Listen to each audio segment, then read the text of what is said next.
On the bill. So there are two parts to this legislation, obviously. The one portion deals with a very steep pay raise for legislators, both here in the Senate and in the Assembly. And the other portion deals with moving beyond and ending the idea that a citizen legislature is best for the people of New York. I'll take up the first part. So with respect to a pay raise, I think there are two valid theories that I've often thought about with respect to the salary of a member of this body. On the one hand, I think, having come from the private sector, I had a business that developed software. I worked to get my CPA at Pete Morrick 100 years ago. I was in the DA's office in Manhattan, not the private sector, but nevertheless, I keep doing different things. So I've seen a lot with respect to, what different jobs pay and what they're worth. And I think you can make a very good argument that if you do this job right, and you devote yourself in the way that you ought to, that if you were to try to sort of equate the value of our service to what happens in the private sector, I think you can make a very good argument that the salary ought to be 162, 142, 175, 200, 225. I think you can make that argument, Mr. President. And I would make that argument. I think there's another theory that I think is valid if you believe in the idea, as I do, in a citizen legislature, that would suggest that perhaps the salaries, don't throw anything, that the salary ought to be cut dramatically. The theory there, and some states do this, by the way. The theory there is that you don't come here to make a living from the taxpayer. You come from your community, from your neighborhoods, from your jobs like the people who are your constituents have. You come here, you do the people's work, you do a budget, you pass important legislation, and then you go back to, quote unquote, I don't want to disparage, but your real job, which keeps you connected, as Senator Borrello suggested, keeps you connected to, I think, what is important to the people that we represent. And so I think there are two sides to the argument. We can debate those, and I think there's some validity to both sides. I fall on the pay cut side. I think you end up with a better legislature eventually. But whichever side of the argument you subscribe to or support, it is said that timing is everything in life. And the really serious problem I have with respect to the pay raise is its timing. And I don't mean 2 days before Christmas Eve. I don't mean in the Hanukkah season. I don't mean in the season that people are celebrating many different things. I don't mean a couple of days before the year end when we're going to have a new legislative session in a week or two. I don't mean that timing. I mean the timing of what is happening right now in New York State. What is happening at this time in the lives of the people we represent? Thousands of New Yorkers are going to cry themselves to sleep tonight and every night because they lost their son or their daughter or their sister or their brother or their aunt or their uncle or their mother or their father to drug overdose deaths. Fentanyl flooding into the state of New York for a variety of reasons, chief among them, in my opinion, because of bad policies and bad messaging by elected officials in this state. Because of things like sanctuary states, and we think we ought to be more permissive when it comes to things that are killing our children rather than less permissive. At this time, right now, today, New Yorkers are trying to figure out how, in you-know-what's name, they're going to afford going to be able to afford to put a meal on their holiday table. I just saw in the supermarket iceberg lettuce. That was the cheapest of all, the most affordable of all lettuce, once upon a time. $9. $9. Gasoline, prohibitive. Diesel fuel, prohibitive. The cost of groceries, eggs, and everything else with inflation, making people's lives miserable and not what they ought to be in the greatest state in the Union, again, because of what I believe to be bad policies in this state. Student loans. People trying to figure out what they're going to do about that.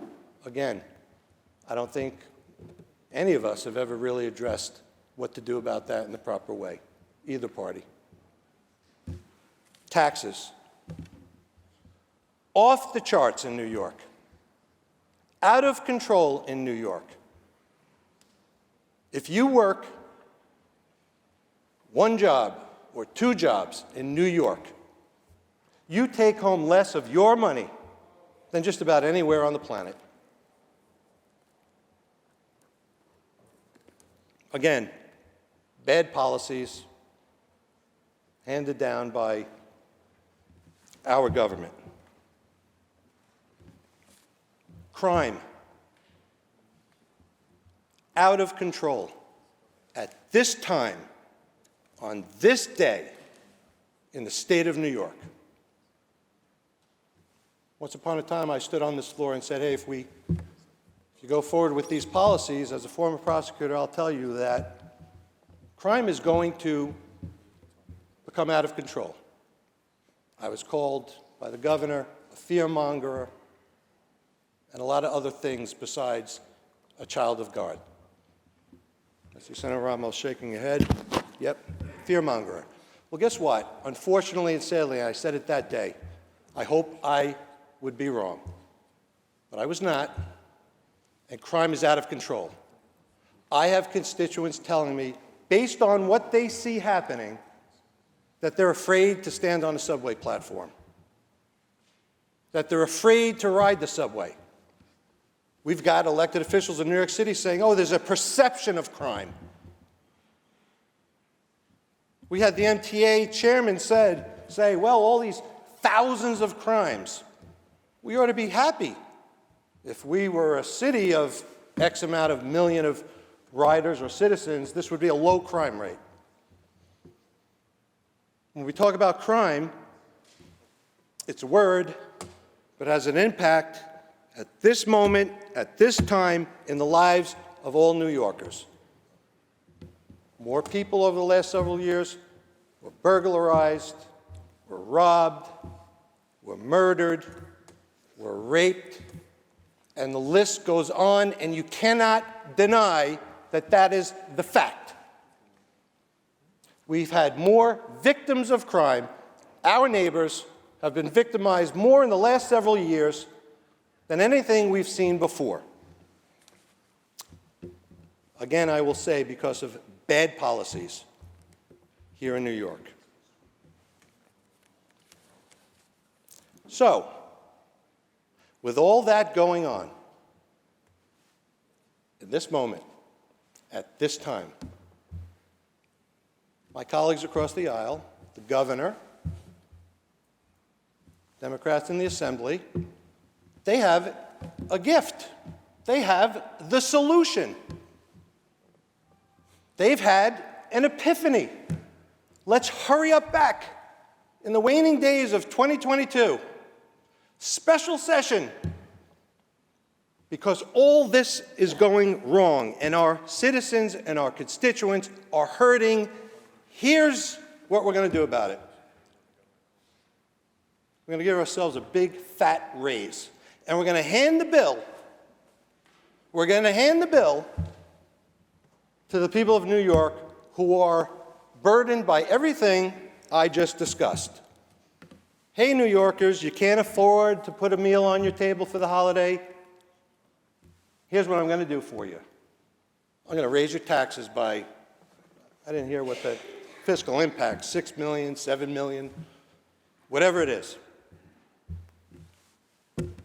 Merry Christmas, Happy Hanukkah, Happy Kwanzaa, happy everything you celebrate. And in spite of everything you're going through, here's another bill. Here's another something that you need to figure out how to pay for. This timing is horrific. 2 years ago, 4 years ago, I don't know. I know it's never comfortable, it's never easy politically to do these things. I get that. I was in the majority too. We never did it. That's how hard it is, I suppose. But of all the times, in all the years that I've been living in New York State, which is my entire life, this is the worst time to tell our constituents, empty your pockets.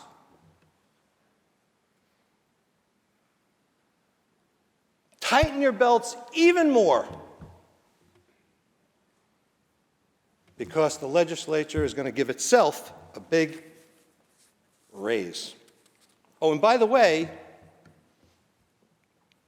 it'd be one thing if they were being handed this bill, and some of those other things are being addressed in this special session that we needed to be called from our homes and our families with a couple of days left in New York to address. None of those things, not a single one of those things tomorrow can any New Yorker wake up and say, well, at least while they gave themselves a raise, at least I think next year there will be fewer drug overdoses. Maybe next year there's going to be less crime. Maybe next year the food prices are going to go down. Maybe next year I'll figure out how to pay for my kids' college. None of that happens here. This is terrible timing. Citizen legislature. People could debate on both sides of the issue. I think it's important. I think it is important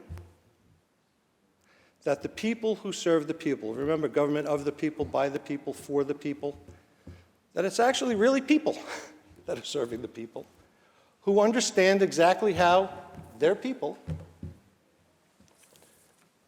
live their lives. That the decisions that are made here affect the people who make them, all of us, in the same way that they affect the people we represent.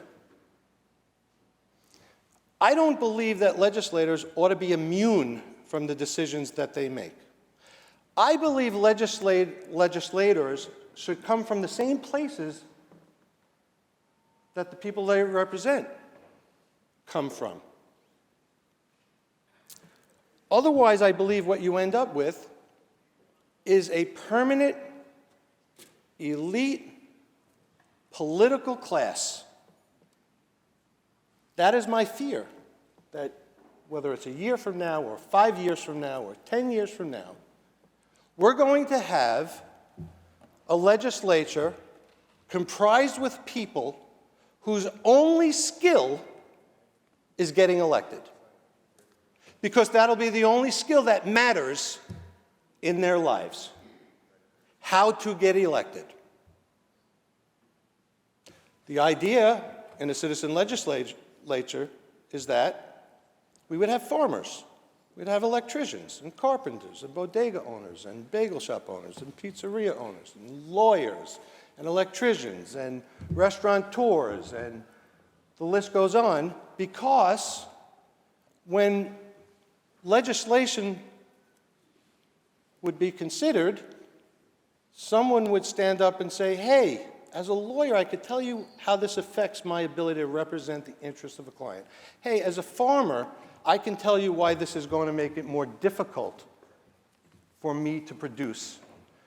As this or that or the other thing, I live this. This is not words on a page, it's not academic, it's life. I get it. This is how it's going to affect the electricians in my district because I'm an electrician. This is how it's going to affect the teachers in my district and their ability to teach because I'm a teacher. I know it. It's not theory, it's my life. And I understand it, and I bring that expertise to the table, but more than that, because there are smart people out there that have expertise that won't have outside income. But to have skin in the game means that you really have to feel it and know it and understand it. It's personal, and therefore, the interests of your constituents becomes personal. My fear is that with a permanent political class only, and not a citizen legislature, is that the legislature's interests will become so separated, as Senator Borrello, I think, said, from the people, and that if the only income you have, if you're here as a senator or an assembly member, and you are dependent on only your salary and the taxpayer paying it for your livelihood, because I've heard this notion about who are you going to serve and how many are you going to serve and all that kind of stuff. Well, there'll be only one thing left to serve, and that is your reelection. Because that's all you'll have for those of us, maybe, at one point, as this progresses, maybe one day we'll only have billionaires and bums. Forgive the pejorative, I suppose, on both ends. Billionaires and bums, right? If you're a trust fund child, none of this affects you, you don't care. But for the overwhelming majority of the people that I hope continue to want to serve the people of the state of New York, it won't only be people who live off trust funds. It won't only be people who are billionaires.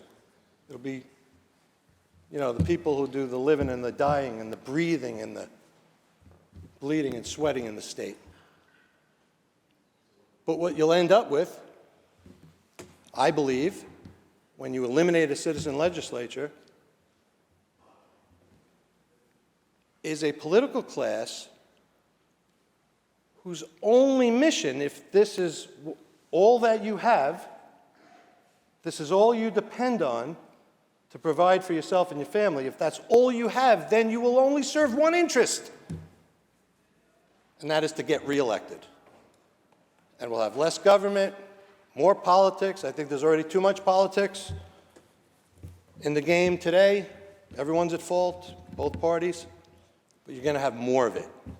The idea of corruption, I've read the stories. I've been here long enough to know that 98.9%, I could give you all the cases. I don't want to mention names. It's the holiday season. It's not kind. It wouldn't be civil.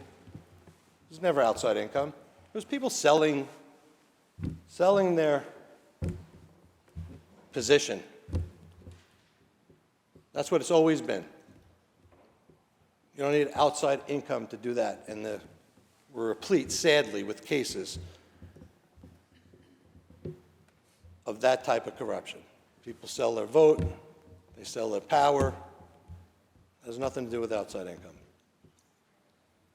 We've had corruption in the city of New York with campaign finance, people running just so they can take a taxpayer check and pay themselves and their buddies and their consultants, having no desire or interest to actually serve or even win.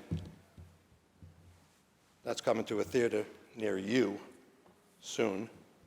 So this has nothing to do with that. I know that argument is out there. You look at all the cases of quote-unquote corruption and all the people that have been sort of swallowed by those problems, and none of it has to do with them. And anyway, there are exceptions, right? So you could still have multi-million-dollar real estate holdings, right? Commercial real estate, Manhattan, wherever, and receive millions of dollars in rental income I'm sure you could do that as an absentee member of the Assembly, of the Senate somehow, right? Manage all your properties, make millions, that's okay. I remember one of the reasons why we needed to do this, it was suggested, was, well, you know, look at the former governor, wrote a book. You can still write a book. It's there, you can write a book. Royalties. Mr. President, there's an idea. There's an idea. I've been here long enough. I've seen a lot of interesting things. Maybe I'll write a book. It would certainly be engaging reading, if not disturbing. I've seen a lot. Senator Savino's seen a lot. Those of us who have been here have seen a lot. Write a book. That was the evil we were going to cleanse ourselves of. Oh, that governor, he wrote a book. He made millions. Evil. You can still write a book.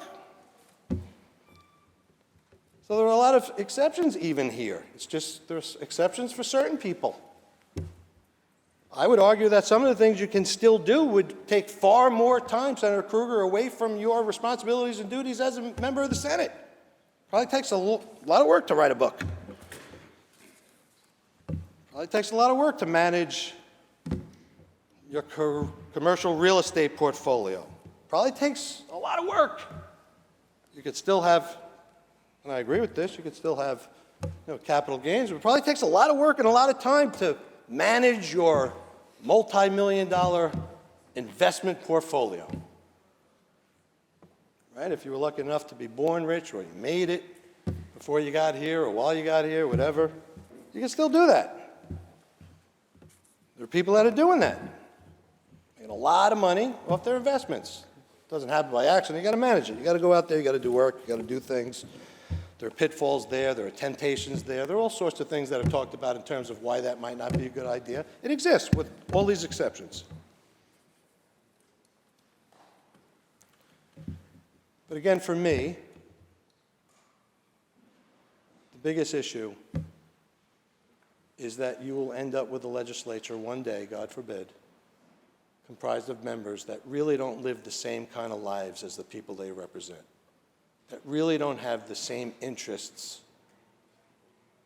as the people they represent. And when that happens,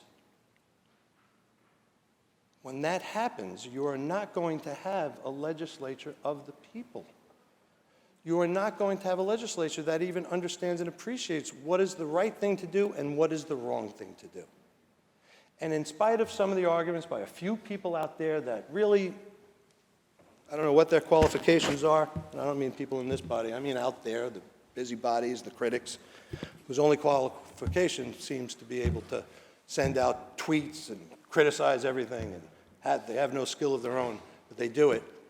At the end of the day, even the thing they say that this will do will be so far from the truth. And by then it'll be too late. You're not going to end up with, there's another prediction. Hope I'm wrong, I'll say it again.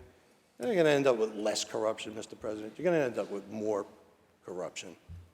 That is the nature of the way things work. And the final thing I'll say, applause, that's an applause line. The final thing I'll say, Mr. President, is the Constitution. And it matters. It does matter.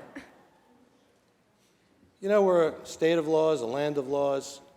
I believe, in my humble opinion, I said not too long ago, a couple of months ago, that there was a bill passed here that the governor signed that I believe, in my legal opinion, was unconstitutional. I think so far it seems to be trending that way in the courts. I think ultimately it will end up that way. There's no doubt in my mind. I think there is a serious constitutional issue here as well. I think this redefines the qualifications to become a member of the Assembly, to become a member of the Senate. You know, it's analogous, Senator Myrie, like the Constitution of the United States says that to be president, you should look into it, is 35. You have to be 35 years old. You have to be a citizen of this country. If Congress were to propose a law that said you can run for president at 22, it would be unconstitutional because it would change the qualifications. I think if you read the New York State Constitution, which establishes this body and the Assembly, my attorney friend, Senator Savino, is shaking her head. I believe that this changes the qualification. This puts in place a new qualification to become a member of the Senate or a member of the Assembly. And therein lie, I believe, the constitutional issue.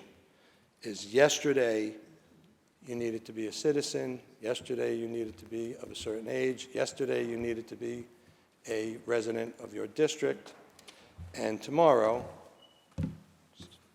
metaphorically, you're going to also need to be a person that does not have an outside job with certain income. And that, to me, means that you are changing the qualifications to become a senator or a member of the Assembly. And I believe, therefore, that this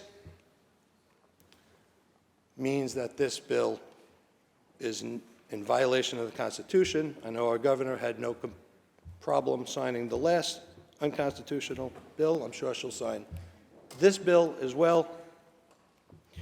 But for all those reasons, Mr. President, I believe this is bad public policy.